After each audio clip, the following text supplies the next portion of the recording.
दया जी और अमित जी का डांस था। और सर सुबह डांस करते थे रिहर्सल और मैम रात को डांस करती थी। तो उसका वो पर्सनल रहा। नहीं नहीं संदीप जी, आप अपने समय पे आइए, मैं यहाँ पे सुबह 4:30 बजे पहुंच जाता हूँ, तो आपका 5:30 का समय, आप अपने समय पे आइए। तो उनका आप घड़ी मिला सकते हैं उनके साथ में, उतने टाइम के पाबंद हैं। सो डांस जो है खुशियां लाता है जिंदगी में। तो अगर आप खुश रहते हैं, आप फिजिकली मेंटली इमोशनली खुश रहते हैं, तो आप हमेशा you will remain 25 forever. Okay, सुख में नाचो सुख में नाचो, जीवन है ताता थैया रे। दुख में नाचो सुख में नाचो, जीवन है ताता थैया रे। कौन न जाने कब उड़ जाए सांसों की सोन चढ़ैया रे। ये जो कहानी है एक आपको सीख सिखाती है कि किस तरह से जो गुरु सच्चा गुरु है, सच्चा शिष्य है, वो हमेशा साथ में जुड़ के रहते हैं, चाहे अभी आप जिंदा हो या आप मर जाएं, पर फिर भी आपका जो संबंध है वो हमें जुड़ा रहता है। So hi, welcome to my YouTube channel, welcome to Samiya Siddiqui sir. Thank you so much. So आज हमारे साथ एक वेल नोन कोरियोग्राफर है, उनकी जर्नी काफी ज्यादा लंबी है। संदीप जी हमारे साथ हैं। सर पहले तो आप दिल्ली में मौजूद हैं, यहाँ पे आपका एक प्ले होने वाला है, उसके बारे में थोड़ा सा कुछ बताइए। ये जो प्ले है इसका नाम है Ananda eyes of the healer. Nilofar Karimbhoy ने लिखा है, उनकी किताब भी है इसी नाम पर, और उस किताब को उन्होंने मंच पे लाया as a producer. Muzaffar Ali ji जो हैं वो उसके डायरेक्टर हैं, और शिवानी ने कोरियोग्राफी की है उसकी। ये एक कहानी है अबाउट आनंदा, जिसे पावर्स मिलती हैं हीलिंग की, उसके गुरु उसको मदद करते हैं। गुरु जो है वो धर्मा का कैरेक्टर मैं निभा रहा हूँ, और किस तरह से वो पावर चली जाती हैं और फिर गुरु से नाराज होते हैं, और बाद में जब उसको मोक्ष मिलता है तब वो उसका साथ भी देते हैं। तो ये जो कहानी है एक आपको सीख सिखाती है कि किस तरह से जो गुरु सच्चा गुरु है, सच्चा शिष्य है, वो हमेशा साथ में जुड़ के रहते हैं, चाहे अभी आप जिंदा हो या आप मर जाएं, पर फिर भी आपका जो संबंध है वो हमें जुड़ा रहता है। तो सर आपने इतने सारे सालों में काम किया, अब जैसे आप कुछ अपना प्रोजेक्ट चूज करते हैं, कुछ उसमें पर्टिकुलर आप सेलेक्ट करते हैं, या फिर किस तरह से आप अपने अपकमिंग प्रोजेक्ट्स को चुनते हैं? इसको मैंने इसलिए चुना कि सबसे पहली बात मुजफ्फर अली जी के साथ काम करने का मुझे मौका मिला। हमेशा से मैंने उनकी पिक्चरें देखी हैं, और ऑफ कोर्स उमराव जान जो पिक्चर रही उनकी, हम सब की वो फेवरेट है। तो उनके साथ काम करने का हमेशा मुझे एक आशा थी होगा कभी काम, और वो पूरी हुई जब मुझे उनकी तरफ से कॉल आया कि आप ये करिए। मुजफ्फर जी ने पहले मुझसे बात की, बाद में मुजफ्फर सर ने बात की, और मैं आ गया मुजफ्फर जी के पीछे पीछे। और दिल्ली में आके परफॉर्मेंस करना हमेशा अच्छा लगता है। ये ऐसी जगह है दिल्ली जहाँ पे कला को बहुत प्रशंसा मिलती है अगर आप अच्छे से करते हैं। तो यहाँ पे शो खुल रहा है, तो और से अच्छी बात क्या हो सकती है। तो मुजफ्फर सर के बारे में जो आपने सुना था, फिर उनके साथ में काम करने का एक्सपीरियंस कुछ अलग रहा, या क्या कुछ एक्सपीरियंस जो आप शेयर करना चाहेंगे? He is a Maverick. जिस तरह से उन्होंने किताब को स्टेज पे उतारा है, सब कुछ म्यूजिक कंपोजिशंस हुए, जब सब कोरियोग्राफी कंपोजिशंस हुए हैं, सब कुछ उन्होंने एक स्केच किया है साथ में। तो आई थिंक ये बात जो है वो एक ब्रिलियंट आर्टिस्ट ही कर सकता है। और हर एक सीन को उन्होंने ड्रॉ किया है, उनके पास एक किताब है जिसमें वो ड्रॉ करते हैं हर सीन को। लाइटिंग ड्रॉ की है, कॉस्ट्यूम्स को डिजाइन किए हैं उन्होंने मीरा मैम के साथ में मिलकर के। I think it's a pleasure to work with Muzaffar sir. हर किसी को ऐसा मौका नहीं मिलता। मैं अपने आप को भाग्यशाली मानता हूँ कि मुझे उनके साथ काम करने का मौका मिल रहा है। तो सर मतलब किस तरह का आप बताना चाहेंगे? आप इतना सारा काम कर चुके हैं, आप आरजे रह चुके हैं, आप डांस सिखलाते हैं, एक्टिंग आप कर रहे हैं, प्ले आप कर रहे हैं, तो क्या कुछ आपको डिफिकल्ट लगता है कि हाँ यार इनमें से ये चीज डिफिकल्ट है, और आप होटल मैनेजमेंट करके तब इन सब में आए हैं, तो क्या कहना चाहेंगे? आई थिंक मंच पे आना इटसेल्फ एक डिफिकल्टी लगती है, क्योंकि उसके लिए बहुत रिहर्सल की आवश्यकता होती है। तो जो डिफिकल्टी है वो है मंच पे आकर के अपने आप को लोगों के सामने दिखाना। That is the most difficult part. और आप अगर आरजे की बात करते हैं तो स्टिल कहीं ना कहीं पे माइक के पीछे भी मंच ही है। तो जहां भी आप मुझे बोलते हैं पब्लिक प्लेटफॉर्म है या लोग हैं, तो नर्वसनेस वैसी आ जाती है इंसान में। पर एक बात मैंने सीखी इस पूरी जर्नी में कि अगर आप रिहर्सल करते हैं, अगर पूर्वाभ्यास करके उसको आप फॉर्म करते हैं अपने अंदर, सब बैठ जाता है अच्छे अंदर आपके अंदर, तभी आप आगे आकर के अच्छा कर सकते हैं। तो हर किसी के लिए मैं यही बोलूंगा, कोई भी आर्टिस्ट हो, आप अपनी रिहर्सल कभी मत छोड़िएगा। रिहर्सल जो है वो ही आपकी नींव है, और जितनी परिपक्वता आपके डांस में आएगी उतना ही आप आगे बढ़ के जाएंगे। बिल्कुल। तो सर आप इतने सालों से इंडस्ट्री में काम कर रहे हैं, एज पर आपके हम बाद में आएंगे। तो होटल मैनेजमेंट से आपने शुरुआत करी, उसके बाद में फिर आपने डांस किया, डांस में आप आए, तो किस तरह से आपकी ये जो जर्नी की शुरुआत हुई? तो आपका फैमिली बैकग्राउंड रहा या फिर आपका अपना टेक था, क्या मुझे कोरियोग्राफर बनना है, फिर एक्टिंग करनी है, क्या कुछ सोचा था? मेरे घर के सारे लोग जो हैं वो कहीं ना कहीं पे फौज के से जुड़े हुए हैं। मेरे ग्रैंडफादर फौजी थे, मेरे फादर फौजी हैं, मेरे अंकल्स फौजी हैं। तो मैं अकेला ही हूँ जो नाचता गाता हूँ। सो कहीं ना कहीं पे मुझे बोला गया कि आप ये सब नहीं करना चाहिए, आपको डांस जो है हॉबी के तौर से आप कर सकते हैं, ऐसे स्कूल के बाद कॉलेज के बाद हर कोई करता है, तो आप भी करिए।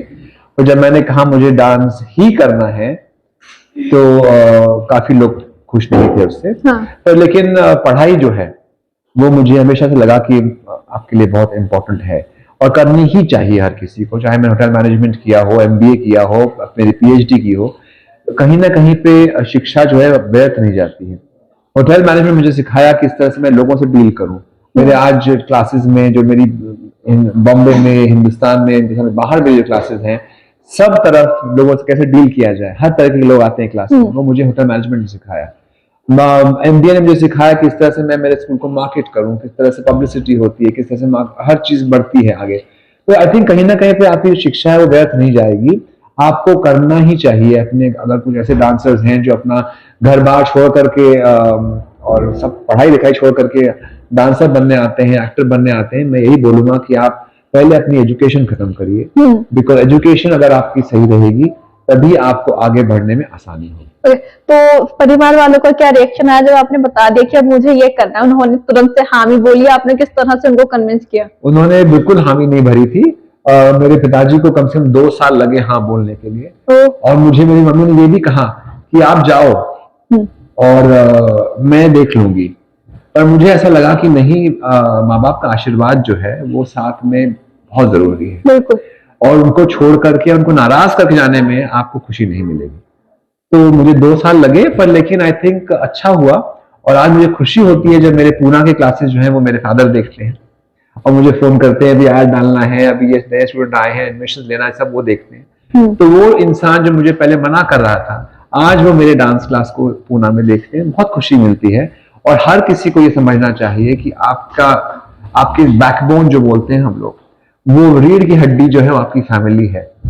और अगर वो सीधी रहेगी, वो आपके साथ रहेगी, तभी आप सीधा खड़े हो सकते हैं और अपना नाम कमा सकते हैं। बिल्कुल।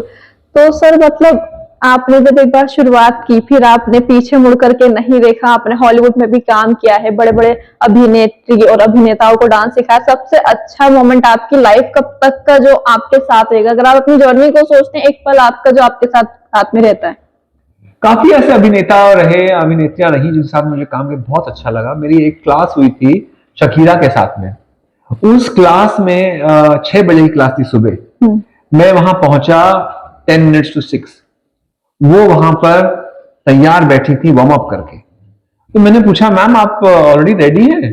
बोली हाँ, आप तो 6 बजे आने वाले थे, तो मैं जल्दी उठ करके वार्म अप करके तैयार हो गई। तो मुझे लगा शकीरा नाम की स्टार जो इतनी बड़ी है, दुनिया भर में नाम है और टॉप माना जाता है उनको म्यूजिक इंडस्ट्री में, उनको जरूरत नहीं है 6 बजे पहले तैयार होने की और वार्म अप करके बैठने की मेरे लिए।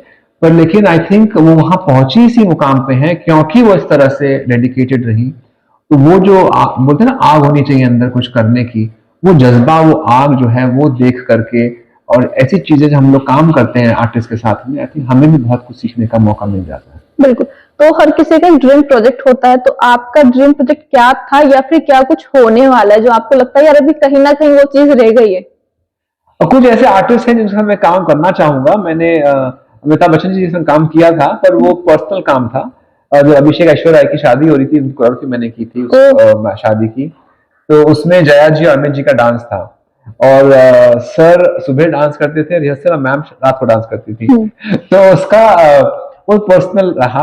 पर आई थिंक, आई होप कि अमित जी के साथ में मुझे काम करने का मौका मिले, फिल्मों में कुछ डांस करने का, तो बहुत अच्छा लगेगा।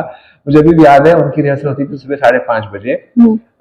तो मैं पहुंच जाता था 5-10 मिनट्स पहले, सर तैयार है। फिर मैं 15 मिनट पहले गया, अगले दिन सर तैयार है। लेकिन मैं 5 बजे गया, सर तैयार है। मैंने कहा सर आप मुझे प्लीज बता दीजिए आप कितने बजे आते हैं, क्योंकि मैं चाहता हूँ मैं आपसे पहले आऊँ। तो उन्होंने कहा नहीं नहीं संदीप जी आप अपने समय पे आइए, मैं यहाँ पे सुबह 4:30 बजे पहुंच जाता हूँ, तो आपका 5:30 का समय आप अपने समय पे आइए। तो उनका आप घड़ी मिला सकते हैं उनके साथ में, उतने टाइम के पाबंद हैं। और आई होप उनके साथ मुझे काम करने का मौका अगर किसी पिक्चर में मिलेगा तो मुझे बहुत मजा आएगा। ये विश कि आपकी जो मनोकामना है वो जल्द से जल्द पूरी हो। Thank you. या ओके, तो अगर हम आपके एज की बात करें, मैं आपके बारे में पढ़ रही थी, तो इतना काम क्या, फिटनेस का राज क्या है आपके, क्या कुछ आपकी डाइट में है या कितने घंटे आप दिन करते हैं? वेल मैंने हमेशा कहता हूँ आई एम 25 फॉरएवर, या लेकिन यही बोलूंगा कि आप जो भी है वो डांस को ही मैं बोलता हूँ, और रोज 5-6 घंटे डांस हो ही जाता है। सो डांस जो है खुशियां लाता है जिंदगी में। तो अगर आप खुश रहते हैं, आप फिजिकली मेंटली इमोशनली खुश रहते हैं, तो आप हमेशा you will remain 25 forever. Okay, so back to the आपका प्ले, तो पहली बार प्ले होने वाला है, इसके बाद में आप ऑल ओवर द इंडिया करेंगे, तो कितना प्रेशर है या फिर एक्साइटमेंट है, क्या कुछ बताना चाहेंगे? एक्साइटमेंट बहुत है। कल हमारी कॉस्ट्यूम रिहर्सल हुई थी और बहुत खूबसूरत कपड़े हैं, मीरा अली जी ने उसे डिजाइनिंग की है। और अभी देखें कल किस तरह से उतर के बाहर आता है पूरा शो। पर लेकिन अभी तक जो मैं देख रहा हूँ it is a dream project to work with. और आई थिंक मुजफ्फर जी का डायरेक्शन जो है वो बहुत अलग है, बहुत खास है। और अगर एक बार ये शो निकल पड़े तो I think it will be great, हर किसी को आके देखना चाहिए। It's a very art oriented play जिसका बहुत खूबसूरत सी एक मैसेज है इन दी एंड। आई थिंक अगर वो आपके दिल को छू गया तो बस आपको मजा आएगा। तो टिकट्स कहाँ से ले सकते हैं, किस तरह से जो ऑडियंस है वो यहाँ पर आ सकती है? बुक माई शो पर टिकट्स अवेलेबल है, प्लीज कम एंड सी।